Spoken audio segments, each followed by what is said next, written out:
where the fun really started. We became sisters for life. Even though I knew Shelley long before she met Gary, I can't really remember a time when Gary wasn't part of the picture. Gary accepted the fact that where Shelley went, I went, and vice versa.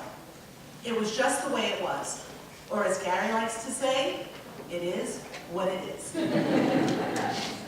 Before Richard and I started dating, Gary asked Shelley, "What happens if Deb marries someone we don't like?" "Don't worry," Shelley said. "I won't let that happen." And she didn't. The closeness of our relationship has transferred down to our children. Alicia, Gabi, Matthew, and Dylan were my easiest labors. Kayla and Zachary consider Shelley their other mother.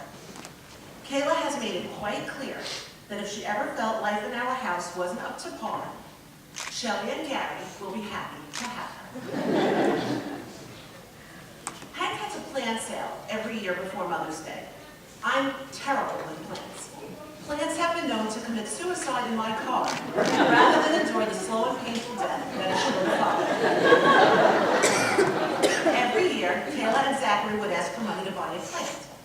Before I could tell them not to bother, they would say, "It's not for you, it's for Shelley." When Shelley and Gary first got married, they lived in a lovely two-bedroom apartment in Forest Hills. By the time they had gotten the place furnished, they had two beautiful baby girls and had outgrown their living space. They researched diligently, surprise, and chose a community to raise their growing family. They chose Plainview. I remember the first time Richard and I came out, saw a beautiful neighborhood and a beautiful house. When we left for our long drive back to Queens, we said, "They're nuts. It's the end of the earth." Richard and I moved to Plainview because Shelley and Gary were here. Or, as Shelley would tell me, "You are moving here whether you want to or not." They knew it was the right place for us. We had no idea how incredibly accurate they were. For those of you who don't appreciate that choice, feel free to take it up with them later. Shelley and Gary felt that as members of the Youngsville Plainview community, they had a responsibility to be active whenever possible. Gary joined shul committees, and Shelley became active in sisterhood. I thought that was hysterical.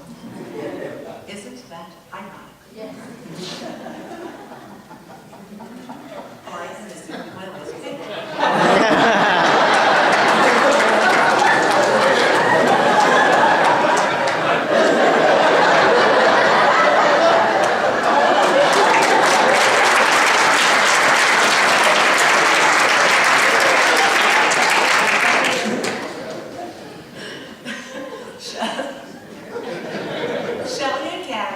Quietly, generously, and immediately whenever there is a need.